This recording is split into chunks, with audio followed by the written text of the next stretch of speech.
ये मेरे पास प्रश्न आया है सान्यम जैन इंदौर से।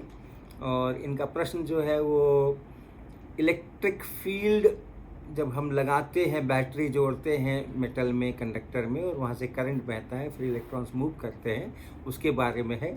लंबी सी मेल है, मैं उसमें से केवल कुछ पार्ट पढ़ता हूँ जिसमें कि ये प्रश्न पूछा गया है। If a conductor is not connected to a battery, then in conductor electron moves in a straight line and collides. ये कहना चाहते हैं कि अगर हमने कोई बैटरी वगैरह कनेक्ट नहीं करके रखी हुई है तो जो इलेक्ट्रॉन्स होते हैं वो स्ट्रेट लाइन में चलते हैं, और वहाँ जो आयन्स वगैरह हैं उस सॉलिड के अंदर में उसके साथ टक्कर मारते हैं, और एक टक्कर से दूसरे टक्कर के बीच में उनका जो पाथ होता है वो स्ट्रेट लाइन पाथ होता है।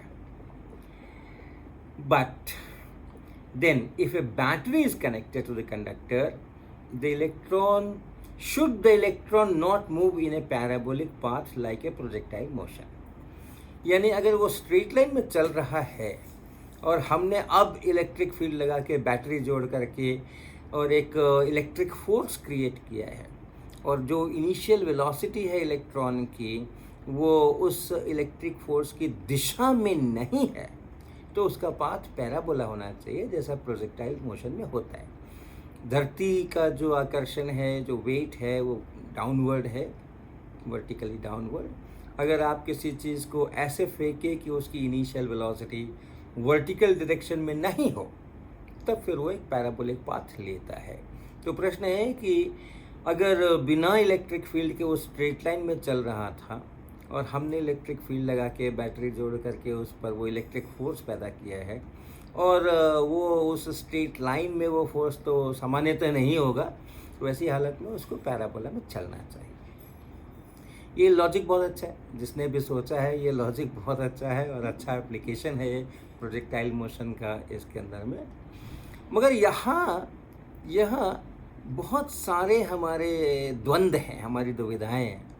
सबसे पहली दुविधा ये है कि जो कंडक्टर है उसमें ये इलेक्ट्रॉन्स तो हैं, फ्री इलेक्ट्रॉन्स तो हैं, लेकिन उसके साथ में पॉजिटिव आयन्स भी हैं।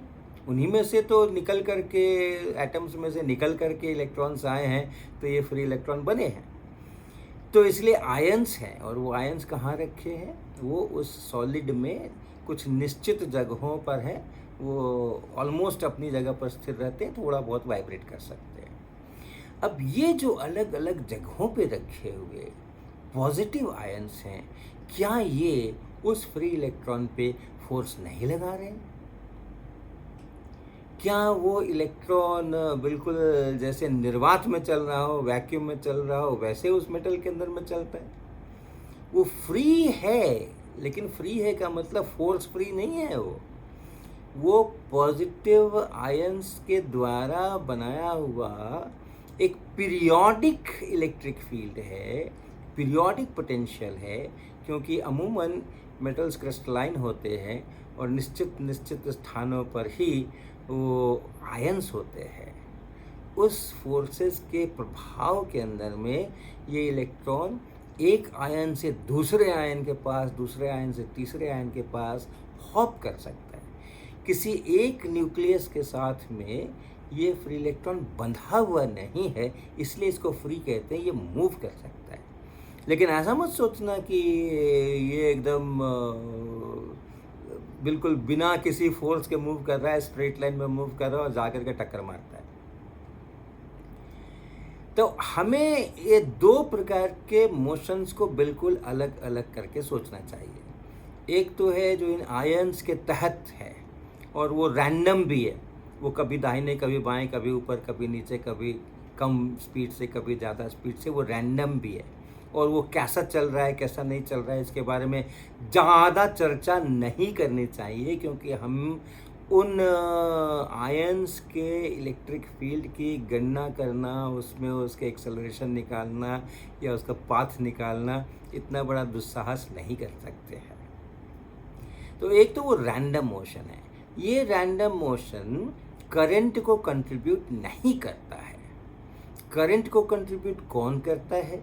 जब हम बैटरी जोड़ते हैं, जब हम इलेक्ट्रिक फील्ड लगाते हैं, और वहाँ पे एक फोर्स जनरेट होता है, एक्स्ट्रा फोर्स जनरेट होता है हमारे द्वारा, जो बैटरी के द्वारा जो बनाया हुआ इलेक्ट्रिक फील्ड है उसके कारण से।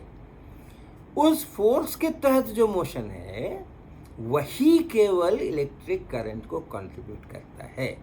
तो जब हम इलेक्ट्रिक करंट की गणना करते हैं, करंट डेंसिटी की गणना करते हैं, ड्रिफ्ट वेलोसिटी वगैरह की बातें करते हैं, तो ये जो पहला पार्ट है, जो रैंडम मोशन वाला पार्ट है, उसको हम टोटली इग्नोर करते हैं और हम कहते हैं ऑन टॉप ऑफ दिस, जो हमारे इलेक्ट्रिक फील्ड के कारण से हो रहा है वही करंट को कंट्रीब्यूट कर रहा है और हम उसी की मॉडलिंग कर रहे हैं, हम उसी के लिए इक्वेशंस लिख रहे हैं। और तब फिर हम कहते हैं कि बहुत अच्छा, जब वो और कुछ है ही नहीं, केवल मेरे इलेक्ट्रिक फील्ड के ही कारण से है, तो फिर वो एक्सेलरेट होता है। और कोलिजन के समय जो भी उसने ये सिस्टेमेटिक वेलोसिटी गेन की है, हम ये मान के चलते हैं कि जिस समय कोलिजन होता है उस समय वो उस सॉलिड को, उस मेटल को, उस लैटिस को अपनी ये जो इलेक्ट्रिक फील्ड के कारण से उसने वेलोसिटी अर्जित की है वो वहाँ पे डिपॉजिट हो जाती है, वहाँ पे वो उसके साथ बट जाती है, पूरे लैटिस के साथ में या पूरे मेटल के साथ में कोलिजन के टाइम पे वो बट जाती है और फिर एक नया फ्रेश स्टार्ट करना होता है उसको अगले कोलिजन तक। फिर वहाँ पे जो सिस्टमेटिक वेलोसिटी बनी वो फिर से ख़त्म हो जाती है। तो इसके तहत, इस मॉडल के तहत हम लोग ये मान के चलेंगे कि जब कोलिजन हो गया तो सिस्टमेटिक वेलोसिटी उस समय में जो भी गेन हुई होगी उसके पहले वाले स्ट्रेच में वो ख़त्म हो गई। अब ये शुरू से स्टार्ट कर रहा है, ज़ीरो वेलोसिटी से स्टार्ट कर रहा है। इसलिए हम ये मॉडल करते हैं, हम ये मैथमेटिक्स बनाते हैं कि वो स्ट्रेट लाइन में चल रहा है अगले कोलिजन तक और उसके अंदर में उसका कितना एक्सेलरेशन हो गया, कितनी वेलोसिटी उसने गेन कर दी, फिर उसका एवरेज हम निकालते हैं, तो उसको हम लोग ड्रिफ्ट वेलोसिटी कहते हैं।